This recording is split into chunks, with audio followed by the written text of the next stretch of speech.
Dans cette nouvelle vidéo, je souhaite vous poser une question. Lorsque des locataires touchent la CAF, est-ce une bonne ou une mauvaise chose pour le propriétaire? J'aimerais bien avoir votre avis et je vous inviterai à réagir à la fin de cette vidéo. Alors moi, pour ma part, j'ai une certaine expérience de la CAF parce que la plupart de mes locataires touchent justement des allocations logement. Donc dans cette vidéo, j'ai décidé de vous dire quels sont pour moi les avantages de la CAF, d'avoir des locataires qui touchent la CAF, et quels sont les inconvénients. Donc on y va, c'est tout de suite après la citation inspirante.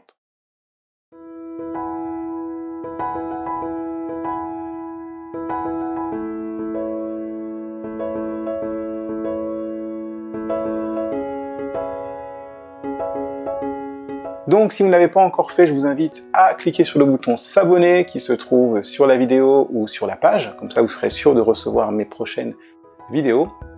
Et si c'est la première fois que vous me voyez, je vous invite donc à télécharger vos cadeaux gratuits. Donc il s'agit de mon étude de cas 2 immeubles en 3 mois, donc une étude de cas dans laquelle je vous montre comment j'ai fait pour acquérir 2 immeubles en 3 mois. Vous avez tous les détails chiffrés en cliquant sur le lien dans la description ou alors sur un bandeau qui apparaît sur la vidéo. Et le deuxième cadeau, c'est mon e-book qui s'intitule Les 10 commandements de l'investisseur à succès.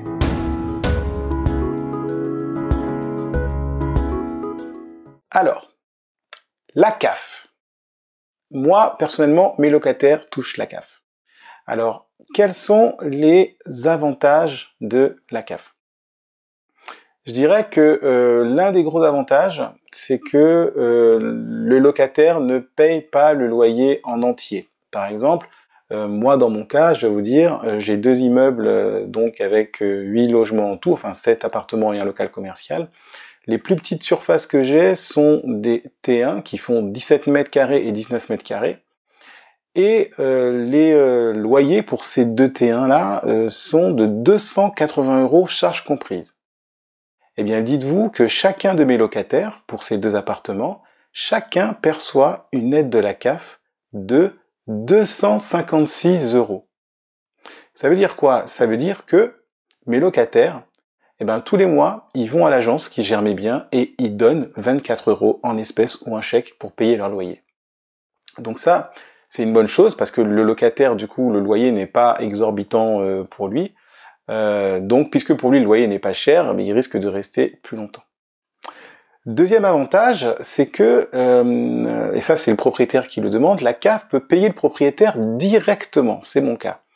C'est-à-dire que comme mes locataires, je reprends l'exemple de mes locataires qui ont les T1, comme le montant de CAF qu'ils sont censés percevoir est de 256 € et qu'ils payent leur loyer avec, j'ai demandé à ce que la CAF puisse me verser leur allocation logement. Ça veut dire que l'agence qui gère mes biens reçoit chaque mois les allocations logement de mes locataires. Donc ça m'évite de devoir leur réclamer à eux. Et eux, les locataires, ont juste besoin de verser le complément pour atteindre le montant du loyer. Donc ça, c'est un avantage non négligeable. Ça veut dire que si votre locataire ne paye pas son loyer, dans mon cas, si mes locataires qui ont 280 € de loyer ne payent pas leur loyer, et bien quelque part, c'est 24 € seulement qui ne rentrent pas dans ma bourse. Vous voyez, c'est pas 280 €. Mais ils seront débiteurs uniquement de 24 €. Donc je préfère leur courir après pour 24 € plutôt que de leur courir après pour 280 €. Et enfin, troisième avantage de la CAF, je dirais que ça donne une certaine garantie, c'est en fait ce que je viens d'expliquer. Ça donne une certaine garantie, c'est-à-dire que si le locataire ne paye pas, vous êtes sûr que la partie CAF, la partie allocation logement, elle vous est reversée et donc du coup le manque à gagner est beaucoup plus faible puisque vous avez la partie des allocations logement qui vous est directement reversée. Donc voilà pour les avantages. Alors les inconvénients maintenant. Moi j'en vois 2 majeurs. Les inconvénients, c'est que la CAF, effectivement, peut s'arrêter. C'est-à-dire que déjà la CAF peut s'arrêter si le locataire n'a pas mis à jour sa situation. Donc s'il est négligent et qu'il n'a pas mis à jour sa situation, eh ben la CAF peut s'arrêter et ensuite, le temps que la CAF soit remise en place, il peut se passer 1 mois, 2 mois ou 3 mois.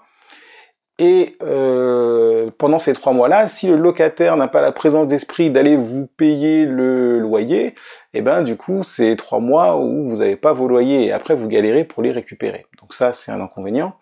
Deuxième inconvénient, c'est que si votre logement est insalubre ou qu'il n'est pas aux normes, ou en tout cas si le locataire se plaint de votre logement, il peut très bien aller se plaindre auprès de la CAF. La CAF vient faire une visite directement, et si la CAF estime que votre logement n'est pas aux normes, la CAF coupe les allocations, ça veut dire qu'elle ne vous reverse plus les allocations, jusqu'à ce que vous ayez remis l'appartement aux normes. Donc, à la fois c'est bien, ça protège le locataire, bon, d'accord, mais à la fois, quand l'appartement n'est pas aux normes juste pour une petite chose et qu'on vous suspend tout de suite les allocations, effectivement, c'est pas forcément l'idéal pour vous.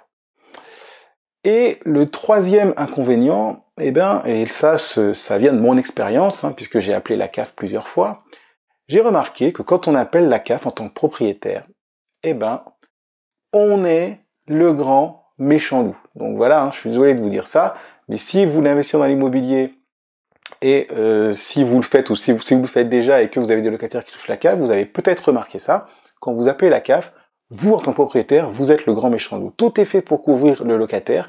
La moindre info que vous souhaitez savoir, on vous dit « Ah non, on ne sait pas, on n'est pas habilité à vous dire ». Et donc du coup, vous mettez beaucoup de temps à avoir de l'information. Et si la CAF a coupé les allocations pour une raison, et que vous ne connaissez pas la raison, vous mettez des mois à savoir pourquoi. Enfin moi, en tout cas, c'est ce qui m'est arrivé. Je vous en parlerai plus précisément dans une prochaine vidéo. Donc voilà les avantages et les inconvénients au niveau de la CAF. Donc moi, j'ai pour habitude de dire, il n'y a pas de bonne, il n'y a pas de mauvaise solution, il y a seulement la solution qui vous convient. Moi, ça me convient que mes locataires puissent toucher la CAF. Après, ça dépend pourquoi, mais bon, je vous en reparlerai. Donc maintenant, à vous de réagir. Dites-moi, j'ai besoin de savoir qu'est-ce que vous en pensez. Est-ce que vous avez déjà investi? Est-ce que vos locataires touchent la CAF? Si vous n'avez pas encore investi, est-ce que vous souhaitez que vos locataires touchent la CAF ou pas? Est-ce que pour vous c'est un gage de garantie? Est-ce que pour vous c'est dangereux? Parce qu'il faut savoir que si vos locataires touchent la CAF, ça veut dire qu'il y a des chances qu'ils soient en précarité ou qu'ils n'aient pas une situation financière super bien. Donc maintenant, voilà, il faut savoir ce qu'on veut, ce qu'on est prêt à supporter comme risque, ce qu'on est prêt à assumer. Donc on arrive à la fin de cette vidéo. Donc comme d'habitude, commentez s'il vous plaît, commentez. Là j'insiste, je veux vraiment que vous puissiez me dire qu'est-ce que vous en pensez de la CAF. Allez-y, lâchez-vous dans les commentaires. N'hésitez pas à liker la vidéo si vous l'avez aimée en mettant le pouce bleu sur YouTube et le bouton j'aime sur Facebook. Et si vous n'êtes toujours pas abonné, abonnez-vous à la chaîne YouTube ou à la page Facebook, comme ça vous recevrez mes prochaines publications.